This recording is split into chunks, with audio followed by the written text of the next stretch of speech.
I'm excited about our next panel, and just for those of you who are joining us for the first time, our panels are, we have people live in our audience as well as, or on our stage, as well as via Google Hangout. Our first panel, of the afternoon, is entitled Economically Empowering Girls and Women Through Technology, which has been the theme today. Is technology the new literacy issue? How important is access to and understanding of technology for girls and women in developed and developing nations? Whether it's a source of information, a vehicle for communication, or tool for growth and change, technology cannot be ignored in any part of the globe. More people have access to internet today in Africa than they do to clean water or even sanitation. And that's a quote from Samia Melham, the World Bank's Regional Coordinator for Information and Communication Technologies for Africa. Today we will speak to a group of women who have used technology as an accelerator for economic growth and success in different industries. I will start with Manuela Zonenstein. Do I have that right? Mm-hmm. Exactly.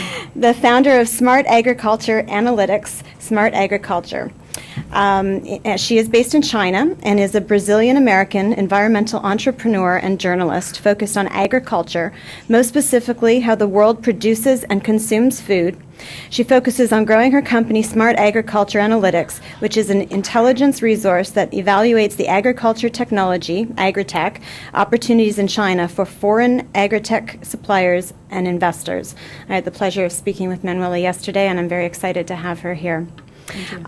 Through Google Hangout, we have Jensina Larsen, founder of World Pulse Citizen Journalism USA. Hello, Jensina. Welcome. Hello, everyone.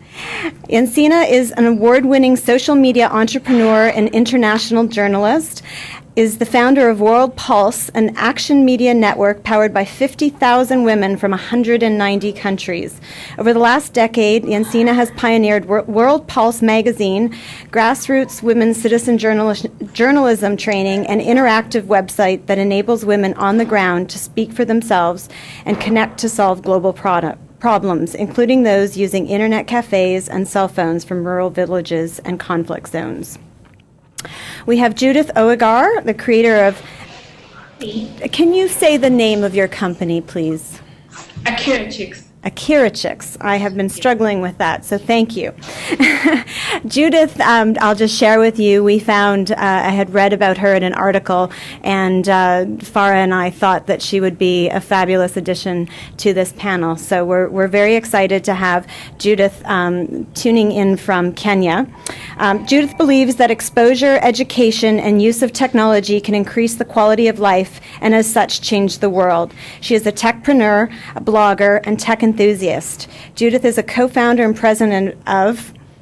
I've got to... I have to learn this. I don't know why it's so complicated for me. There are more difficult words that I've managed. A revolution for African women and technology. Through this company, she seeks to increase the number of women who are creators of technological solutions and, in effect, change the perception of technology for women. Thank you, Judith, for being here. And finally, we have Eliza Sherman, founder of Cyber Girl and Web Girls International. Hi, Eliza. Hi, it's actually Eliza. Oh, I'm sorry. Thank you. Eliza is a web pioneer and travel girl with a mission to, I think we have feedback from someone or some noise in the background. Eliza is a web pioneer and travel girl with a mission to empower women and girls through technology. In 1995, Newsweek named her on the top 50 people, one of the top 50 people who matter on the internet, after she founded the first women-owned full-service internet company, CyberGirl, Inc., and the first global internet networking organization for women, Web Girls International. In 2009, Fast Company named her one of the most powerful women in technology. So as you can see, we have quite a panel of women who are immersed in technology, and I'm excited to get started on the discussion. And before we start, I will say that I was a member of Web Girls and very familiar with Cyber Girls. That also shows my age. So I'll start out with the first question. All of you have personally created organizations that directly impact girls and women through technology. Can you share with us what your motivation was behind this and how you became involved in technology? Manuela, since you're here, maybe we can start with you. Sure. Thanks a lot. So Smart Agriculture Analytics, we are an information resource, and we seek to educate foreign agritech suppliers and investors about the opportunity in China for especially sustainable agricultural technology. And the way that we do this to ensure local level suitability for the environment and for social and economic opportunities is to build a database from the bottom up, from the local level up. And very quickly we realized as soon as you get to the local level, you understand that there's a major disconnect between what the global agritech supply system understands, their value chain, and what is actually needed on the ground. And one of the first things you notice is that women are the key decision makers on the ground throughout China. So this has always been the case that these are the people who are deciding what kind of crops should be planted, where they should be marketed and for how much land should be used and allocated at which season. But it's especially important right now in China with so much migration happening to the cities. You have an entire generation, the adults, going to the cities and getting jobs in factories. And what's left in the villages, it's usually the older generation and the children, the grandchildren. And it's usually older women who are actually doing a lot of the farming. In fact, in some provinces, for example, Guangxi province, 75% of the people who are tilling the land are older women. So for us, it's become an important issue to understand what their local needs are, especially because we want to enable agritech supply companies to successfully transfer their technologies. And to do that, they need to really understand who the end user will be. There's incredible information, incredible data about the women deciding what technologies are going to be used, what products are being implemented, but also from an environmental perspective. If you educate women and if you give them greater opportunities to spend time raising their children, then you can also ensure that environmentally you're taking care of your water and your soil and the air, and also that leads to greater economic repercussions. It's the butterfly effect. It continues forward. So for us, it's incredibly important. I think we could do a whole segment on this alone, so thank you. Judith, would you like to jump in? Yes. Can you hear me clearly? We can, yes. Okay, that's good. So as you've heard, my name is Judith, and I'm the president and co-founder of Grassroots. So I co-founded Grassroots with a group of my friends. We used to work together in the same company. It was a software development firm. It was pretty small. There were 5 of us, and there were 5 developers and 4 of us were women. And people used to think that that was weird because we used to neighbor a computer company that had 20 developers and they didn't even have 1 woman.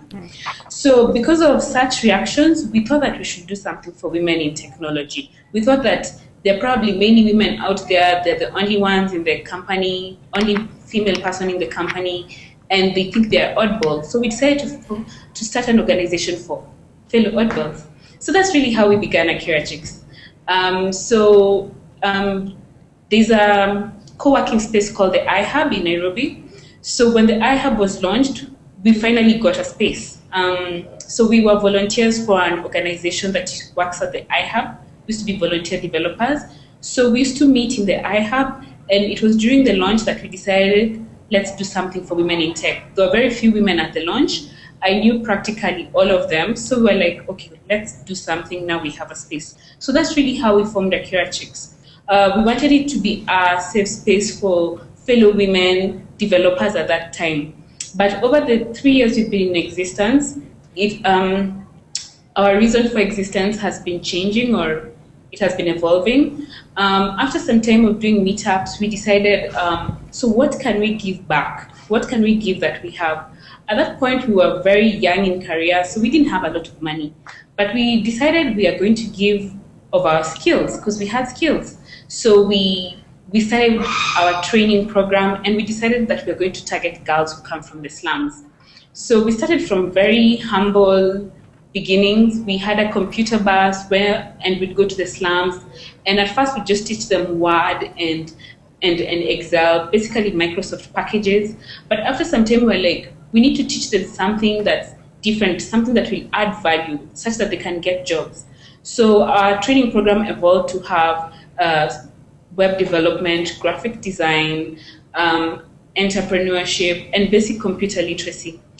We've also started doing high school outreach to girls in high school, telling them about the potential careers in technology, because many girls don't choose careers in tech because they don't know of the opportunity available, and it's packaged as a male-dominated field. So we go there as role models, and we've actually mentored a few young girls who've gone on to found an organization or just, do their own things.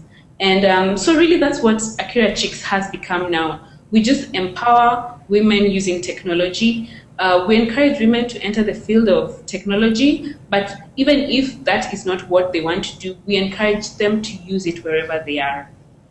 Well, congratulations. I've poked around your website, and there's some fascinating things that you've done. So thank you for sharing that. Aliza, would you like to go next? Sure, I will. And I feel like Judith just said pretty much everything I was about to say, except my story took place in 1995. Right. So in 1995, I had been using the internet since 1987.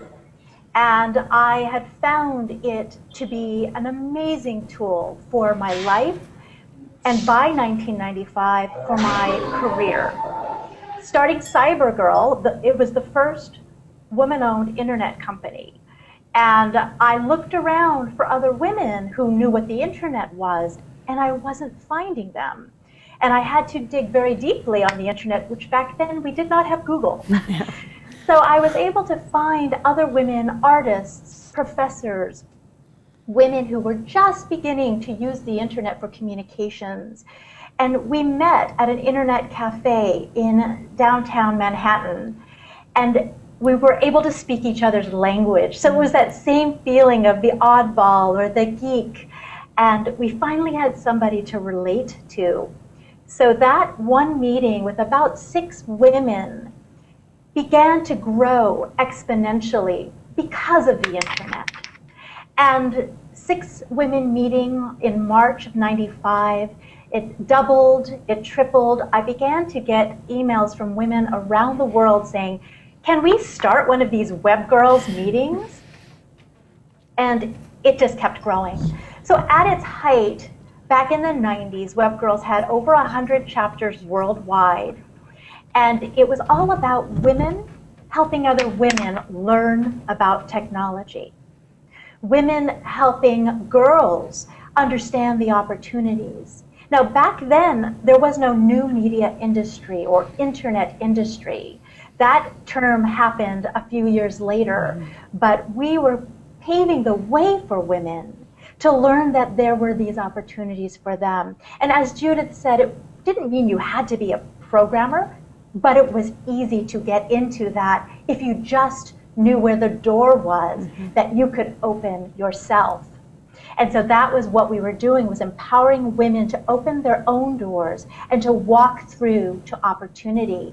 Now today, I'm not involved in Web Girls anymore, but I work as an advisor to startups, especially women-owned startups and technology startups, to bring all of the years of knowledge that I've come to from being involved in technology and sharing it with others.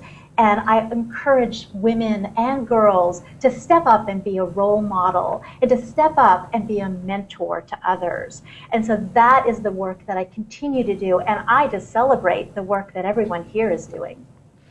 Thank you. And I think you bring up a very good point that I want to just reinforce.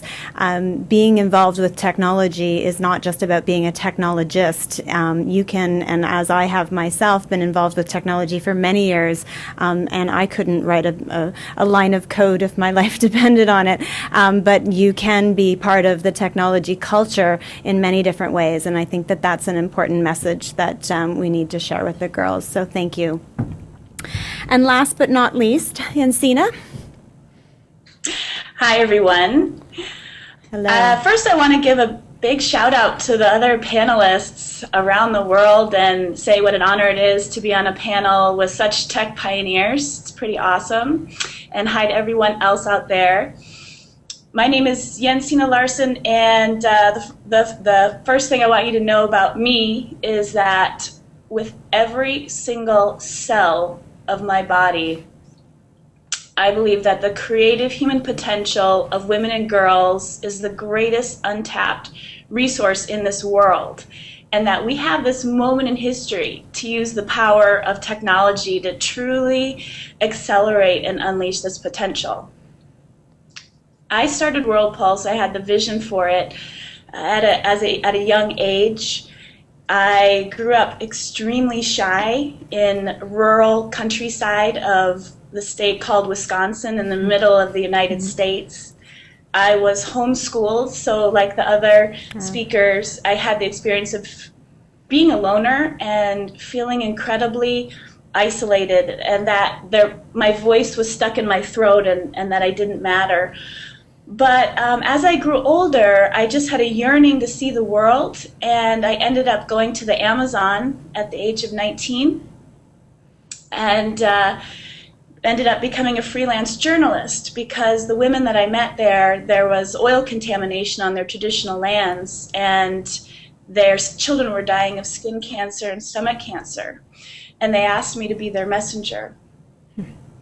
And from there, I ended up going to Burma and working secretly undercover and on the border with women refugees who were fleeing the ethnic cleansing, who had in many cases, their villages bombed or their family members tortured. And those women also asked me to be their messenger. And that's when I had this realization that I didn't merely want to be a messenger myself. I didn't merely want to be a journalist, but I wanted to create a media source where these unheard women could speak for themselves to the world and be their own messengers for the world. And I saw this media source that could truly connect women worldwide and bring women a global voice. But I was extremely shy. I was 23 years old at the time. I knew absolutely nothing about media or technology. I had no resources. I'd grown up on food stamps and couldn't even ask my family for money. So I had a journey like the other panelists of just starting on my own.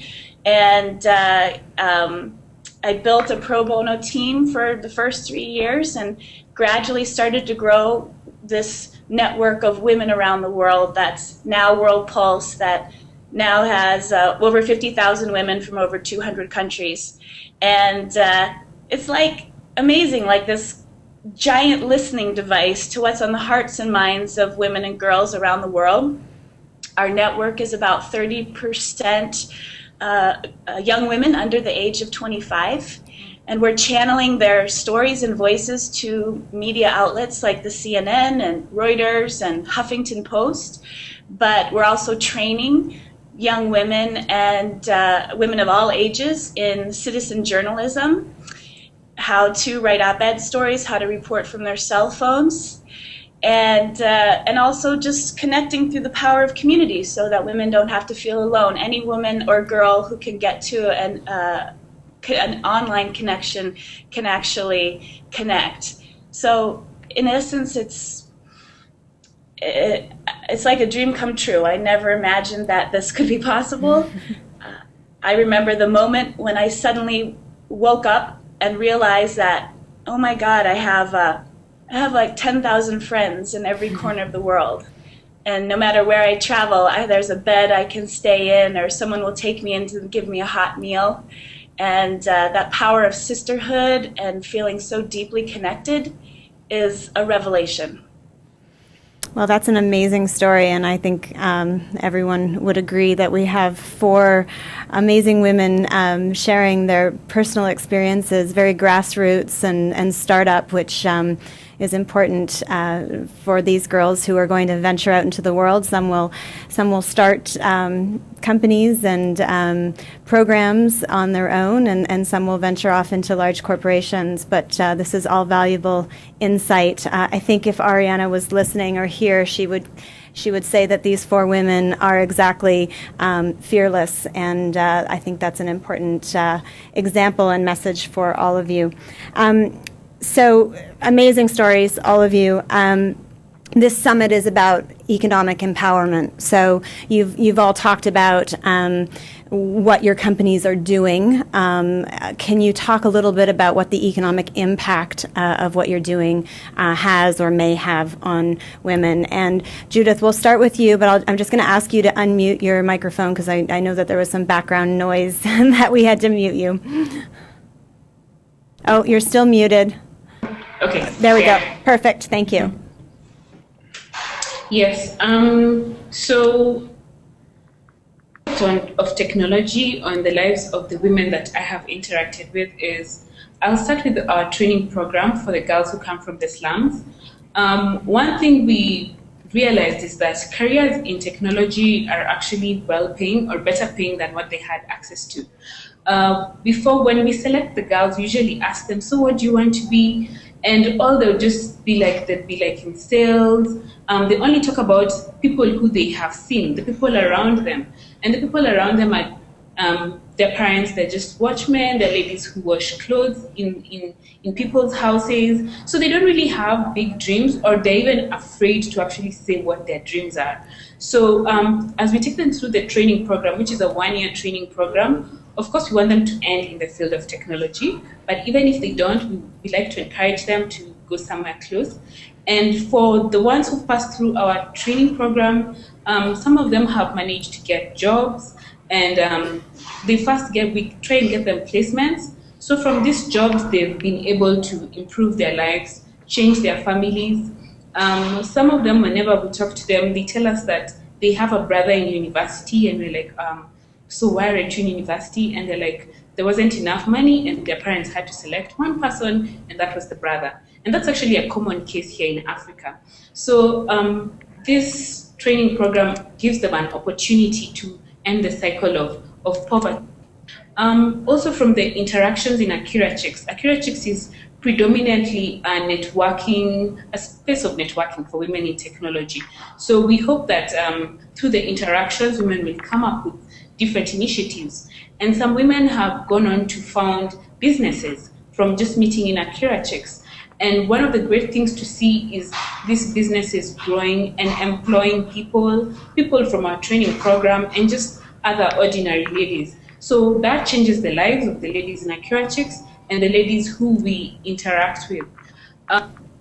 So generally what we do in Akira Chicks is, what we aim to do is to expose ladies to the opportunities available.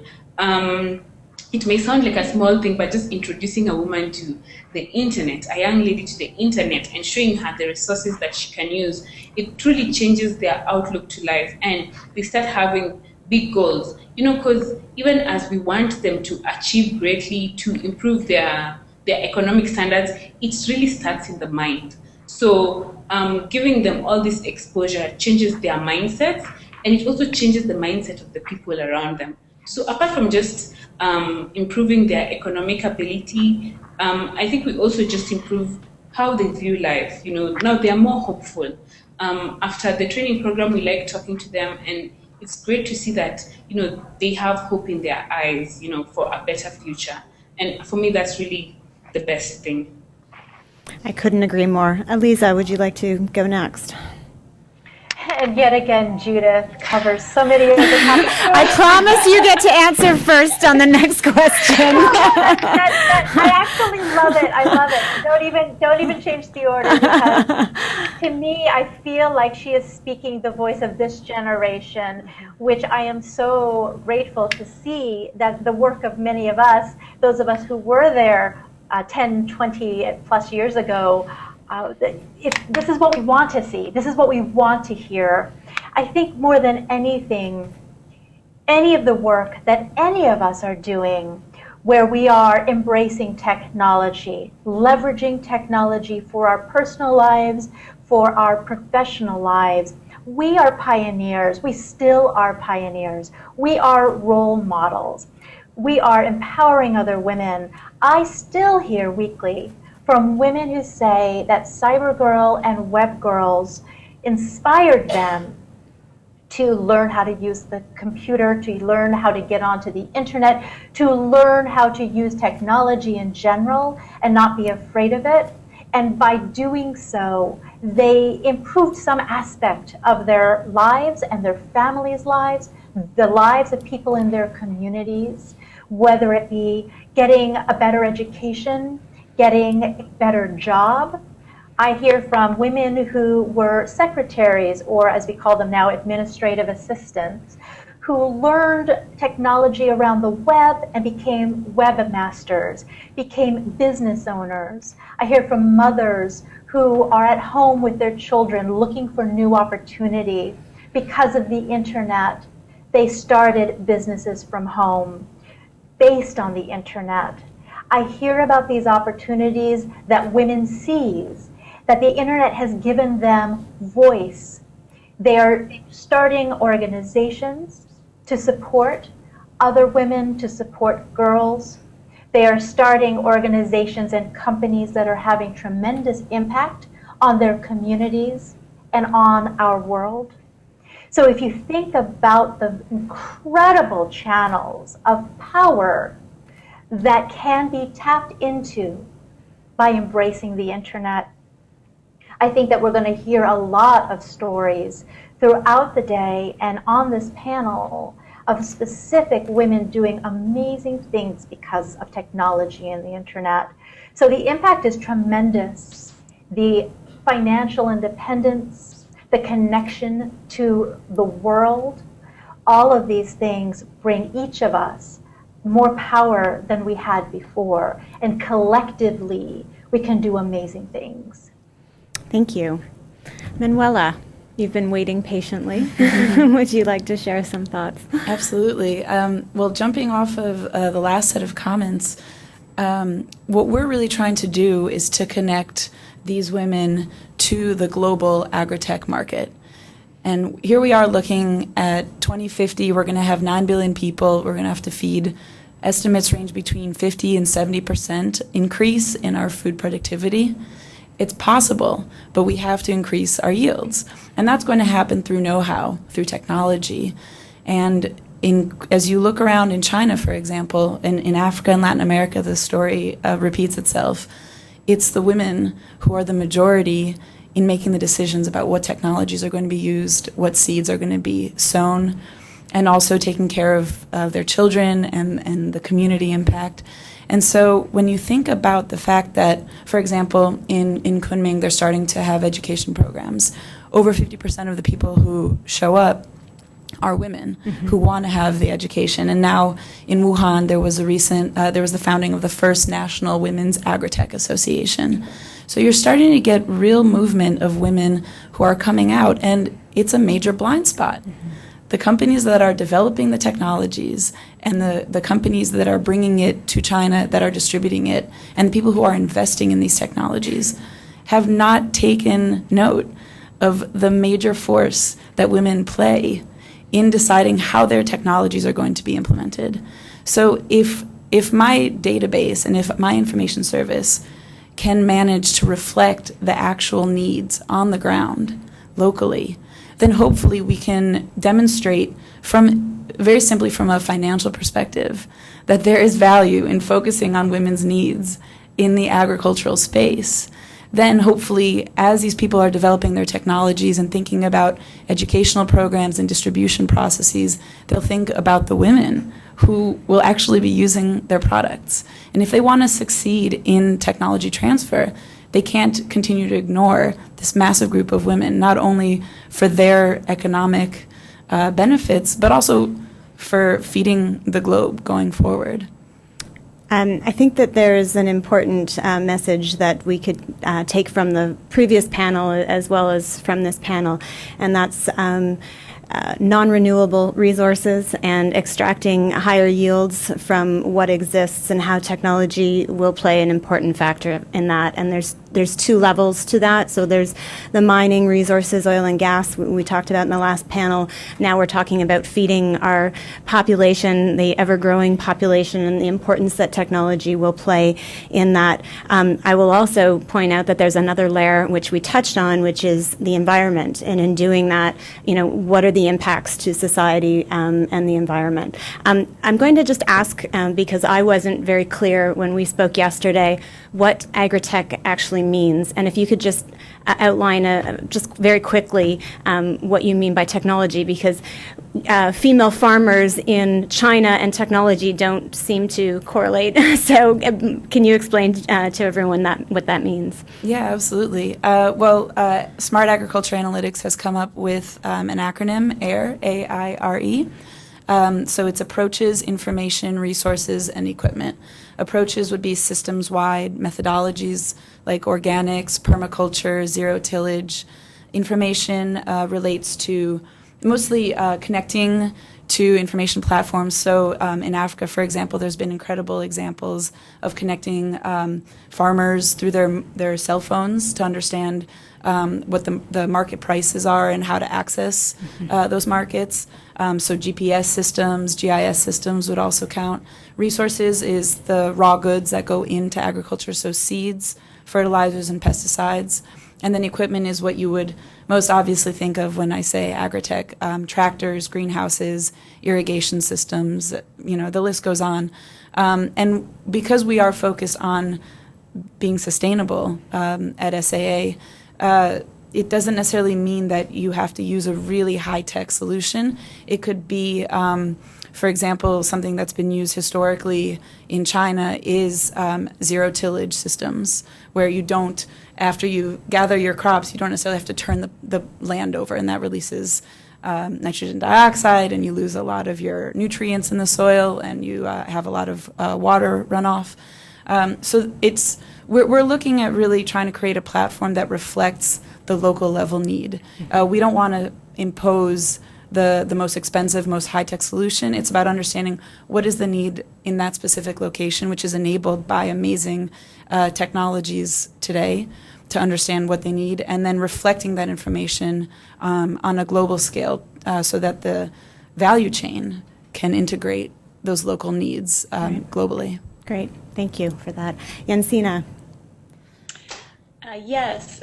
Similar to the other panelists, there are two main benefits that I see for women and girls accessing the web. And the first is the exposure to opportunities and information that can be life-changing for them. And the second is the shifting of the mindset, as the other panelists also touched on. But there are just so many barriers for women and girls economically, and also to access the web around the world, whether they may have a disability and cannot get out and be very mobile, whether they are living in a place like Saudi Arabia, perhaps, where they can't even go out on the street by themselves or drive, or perhaps they have been even fed last in their family and have been getting the message their whole life that they don't matter. So to me, even though there's a lot of external things that are suppressing women, one of the biggest things is women and girls themselves suppressing their own voice because they don't think that they matter. And that's the huge transformative benefit of connecting to the web. We see that as women come on and they see other role models through the global community, they say, oh my God, there's a woman in South Africa who's starting her own business, I can do that too. Or they're accessing new scholarships or fellowships or even grants or funding opportunities that they weren't aware existed. And you also need to have that acclimating to the web, that guiding, that training, so that those opportunities can be found. Because for a lot, it's very intimidating when you come online. It's like, oh my God, I know there's this world of opportunities out there, but I don't know how to find it. And we have this great luxury, often for us in the United States, where it's so easy to connect and so fast, and you can surf all day long. But for a lot of girls and women, your page is takes 10 minutes to download, and it's like finding a needle in the haystack to find those opportunities. But and that's partly what World Pulse does. We have an online bulletin board of opportunities, scholarships, fellowships, and resources. We've found that with our surveys that 18% of those that have come onto our community have received funding or a job. Those who go through our training, that jumps up to 35%. But the most important figure is that self-confidence, and 62% who have responded to our survey said they experienced extreme boost in self-confidence. Great, thank you. One quick example of a story is that there was a young woman in Uganda who was going to lose her land, and her seventh brother died of HIV/AIDS. All of her brothers died, and her last brother passed away that afternoon. And the village elders were going to come to take away their land. So she texted on her phone, our network, and said, my brother died an hour ago, I'm going to lose my land. All of her nieces and nephews were going to get kicked off because of the male inheritance rights. But immediately she got texts and messages from hundreds of women from all across the world saying, you have the right to that land. You don't have to leave that land. You can stand up. And she got so much confidence from that the village elders came, and her mother stood strong and said, we are not going to leave. We know we can have right to this land. And it was the first time in the history of that village that the village elders backed down, because they just stood up for themselves.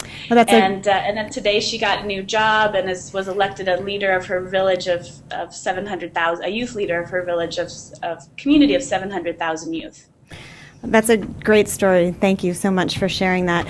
Ladies, I think we could go on for hours in conversation, but I will tell you that we only have 10 minutes left before we go to Q&A. So I have one very important question that I would like to make sure gets asked before we do that. This summit is an opportunity for the 21 delegates who are here in this room to have a voice and to make recommendations for change to the G20 leaders. And the value of hearing your stories and sharing your experiences is phenomenal, but what we also want is some concrete advice, suggestions that they can take away when they're coming up with their plan and suggestions. So what I'm hearing and what I strongly believe is that access is critical to the economic empowerment and success of women globally, whether it be mobile technology in Africa to having access to the greatest technology in some of the more developed countries to be able to further their education in some of the STEM-related faculties. What steps do you think governments need to take? And I'm going to tell you we have 8 minutes. What steps do you think governments need to take to ensure that women and girls have access to technology? And Eliza, I'm going to start with you. Well, the first thing I'm going to say is I encourage all of you to watch a film called Girl Rising. We're watching it tomorrow. There you go. It is fundamentally that layer that we need to put in place, educating our girls in order to then build from there. So I would encourage the G20 representatives to watch Girl Rising as well. So the other things are, besides access to education, is a change in attitudes. So many countries are suppressing women's voices, and women are definitely out of the equation. We need our government leaders to look at the value of bringing women's voices to the top, to the forefront. And then the final thing is funding, putting money toward those programs, especially the grassroots programs that are very specifically reaching out to women and to girls in communities around the globe. They need money, and I encourage those organizations to look at crowdfunding as a way of pulling money in through social networks and through our connections to help fund their very valuable and important efforts. Very good points. Thank you. Yansina, would you like to go next? Yes. Well, first of all, I will say to all of the delegates that are there, I know that we did crowdsource recommendations from our global community, and you have hundreds and hundreds of recommendations directly from the grassroots women and girls themselves on what to do, and you have received or will receive a packet for their recommendations. So in lieu of my own voice, I think that's the most important, and carrying their voices will be so meaningful to them. And being able for you to come on to our community as well and share back the impact of their voices being heard at this really incredible World Summit will empower them and bring them incredible confidence to go on and be change agents in their own countries. So I encourage you to do that. So meaningful. And the base of what I see as I've been reading these stories is certainly access to online education is a critical accelerator for girls, and not just the ABCs and the 1, 2, 3s, but the kind of education that is also vocational and skills-based and income generating is very important to them. Real world skills, and also the empowerment of online communities and networking and support networks.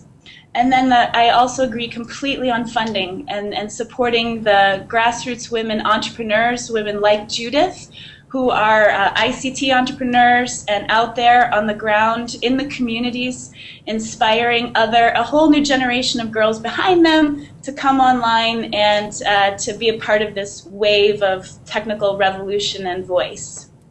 Thank you. Judith, why don't we finish with our Google Hangout panel? Okay. I totally agree with everything the panelists have said. And I think one thing we need to keep in mind, especially since we all come from different countries and different cultures, we need to find a way of working with culture to encourage the uptake of technology.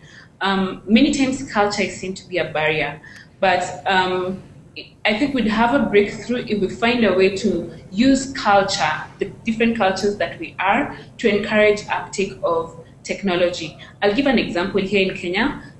We have most of the high schools that we have are usually for boys and for girls. So people are usually separated at high school level. And for us, that's actually an opportunity to encourage ladies to take up technology because there's very little bias in the girls' school. Another thing I would encourage the ladies to do as they develop policies or action plans for the leaders is to get champions who are men. There are very few women in high positions. So in the short time we've been doing some work, we have realized that it's good to get champions who are men, who buy into your idea and who support you and will speak for you in places where you cannot reach. So those are my main takeaways. Of course, education is very important. Digital literacy is very important, especially when dealing with women. Great, thank you so much. And Manuela? Yeah, I can only reiterate what has been mentioned before and look at it from an agricultural perspective. The story that we were told about the woman in Uganda by Yansina is so relevant, I think, around the world and certainly in China, to think about encouraging legal reforms as far as relates to land rights, land deeds. That's incredibly important. So if that could be a policy issue that would interest some of you to take up, I would recommend that. And then also education, certainly in terms of agricultural outreach and extension services. there's an incredible opportunity in these trainings, again, to integrate women, and so that not only the people who are actually in effect implementing agricultural technologies have the best tools, but also so that the people in their community, not just the women, but the men also recognize how critical the women are in the entire system. There's so many cases where even though the majority of the people implementing the technologies are women, the people who are receiving the trainings are their fathers or their brothers or uncles. And as a result, the information doesn't actually reach the people who will need to use it. So again, reinforcing education, and then also, legislation that reflects the needs of women. Right.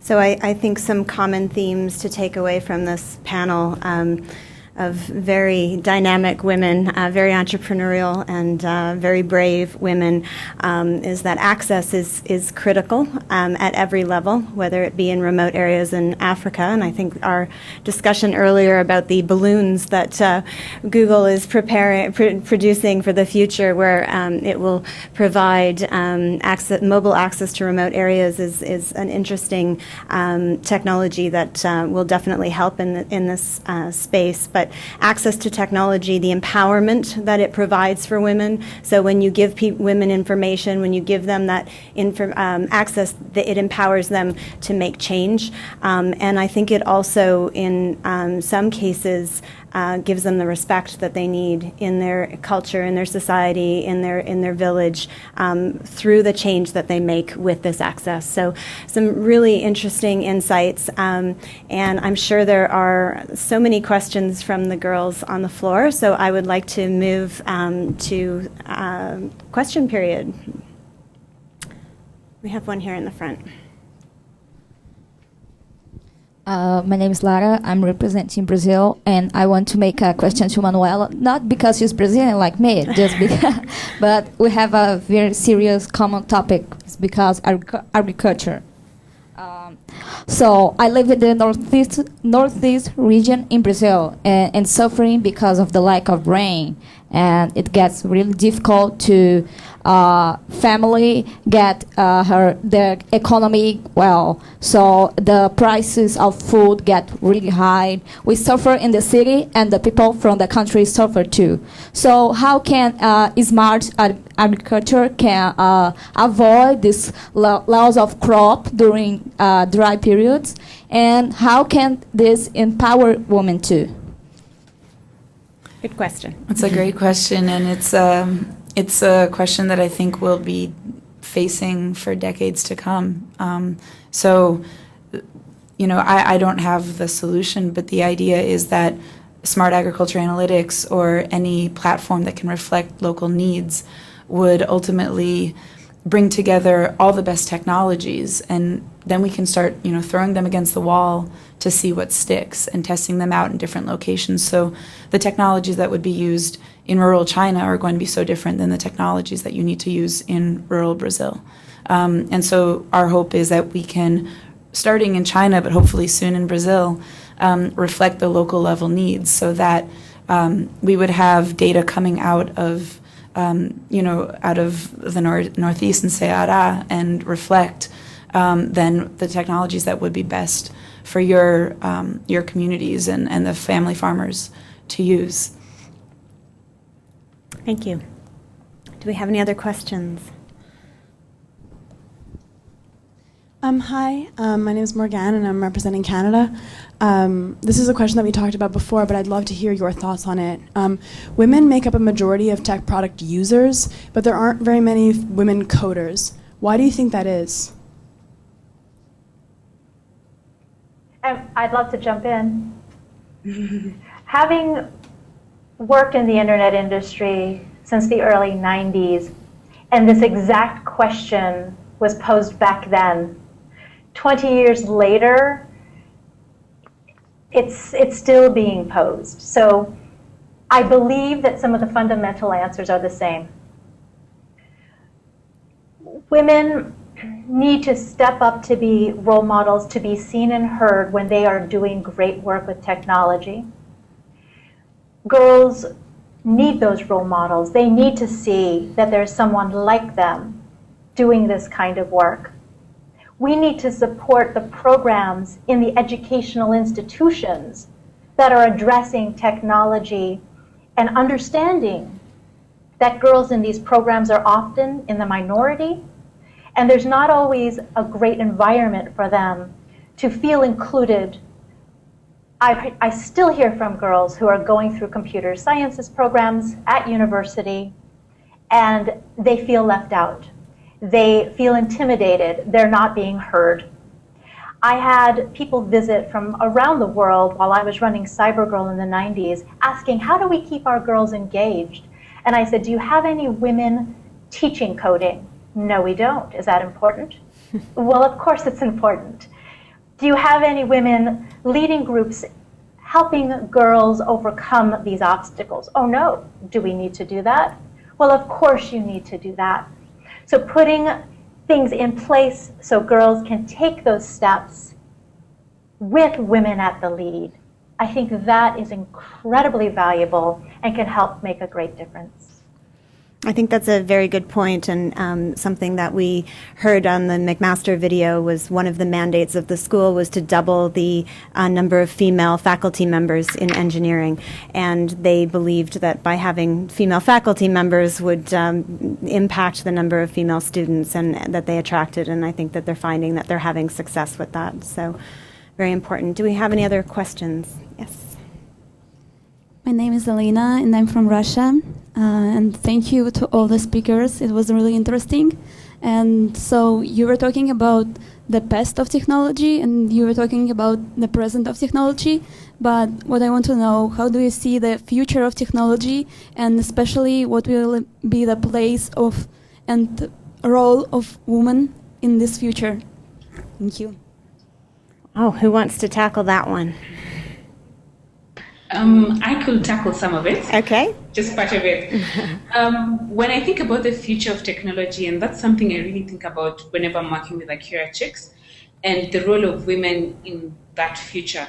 I want us to define what role we're going to play. I want, whenever I work with Akira Chicks, like the previous speaker had said, very many women are tech users. So I envision a time when we'll have more women who are tech creators, who are creating technological solutions for themselves. So I think the challenge is upon us to create the future we want.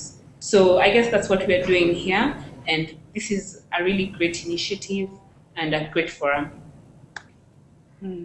Thank you. I'll jump in as well.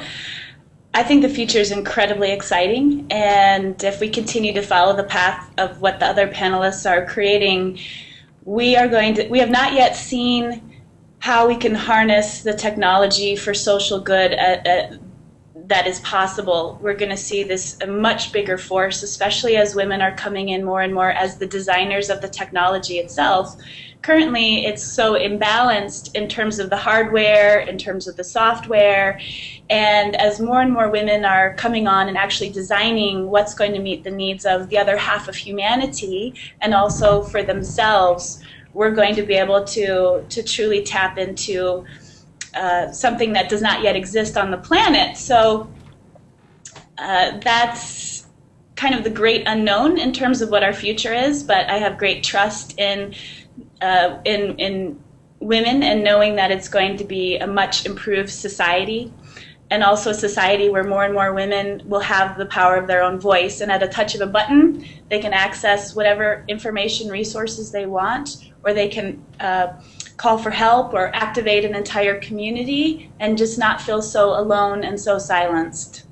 I'd like to add one thing as well. The young women in the room right now who are listening in here, please look to your left and look to your right. You are the future.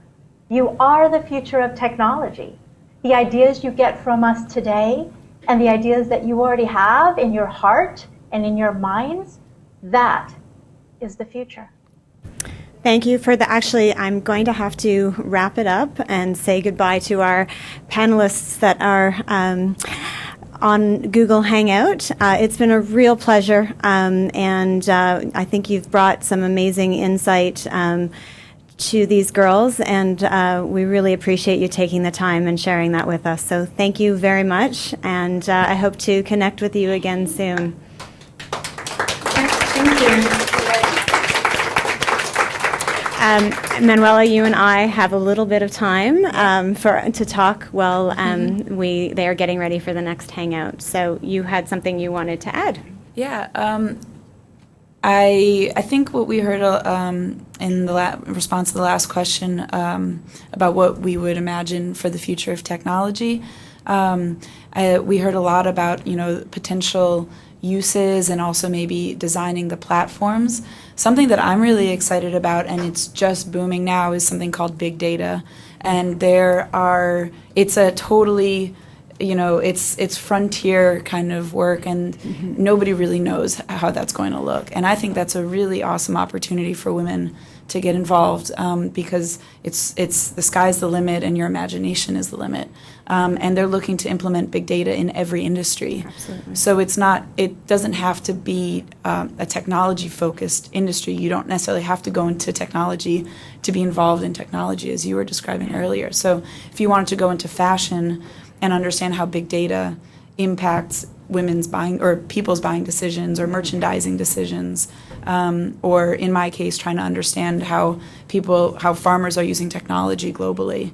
I think that's a really exciting field that has very specific, opportunities for women in the immediate future. Yeah, and I think that's a very good point, and I'm going to keep hammering, is that technology is not just about code, just as engineering is not just about building bridges. I think what we want you to take away from today is that technology is in everything that we do. And it's not necessarily being the engineer, but it's understanding and being involved in technology and having, even if it's just utilizing technology tools, that's important for all people, and especially for women, because they seem to be lagging in some respects. So when we talk technology, it's not just about writing the code to be the programmers. It's really, and the fashion industry is a really great example. I know in New York, for instance, the largest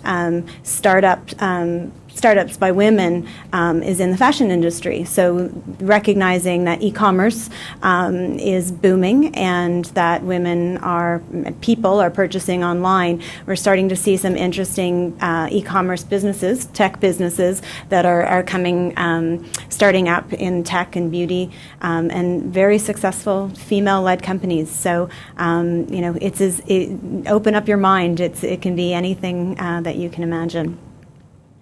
Do we have time for another question? Yeah. Okay. We have Manuela here. So if you have any other questions as it relates to agriculture, I know I find it extremely fascinating, and it's a problem that's just going to continue to get worse.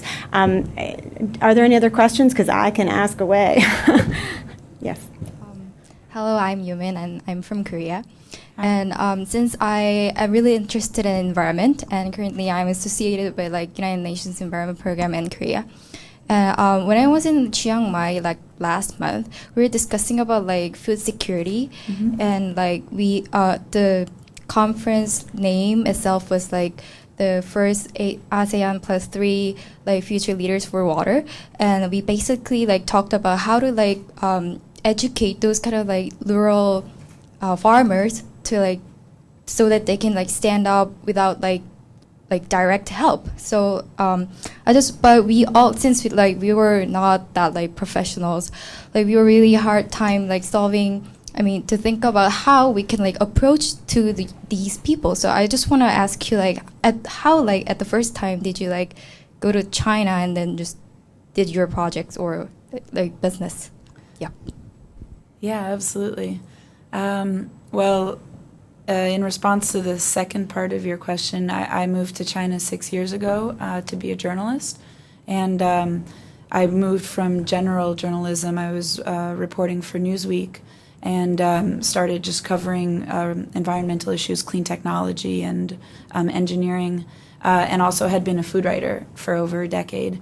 And my two interests really intersected when I started hearing from Chinese chefs that they wouldn't use local food, and then I would visit farms, and you understand that there's so much environmental degradation and natural resource restriction there. And at the same time, you look in the environmental industry and the clean tech industry, and they weren't talking about agriculture. And now they're starting to talk about water, so it's very exciting to be in this area.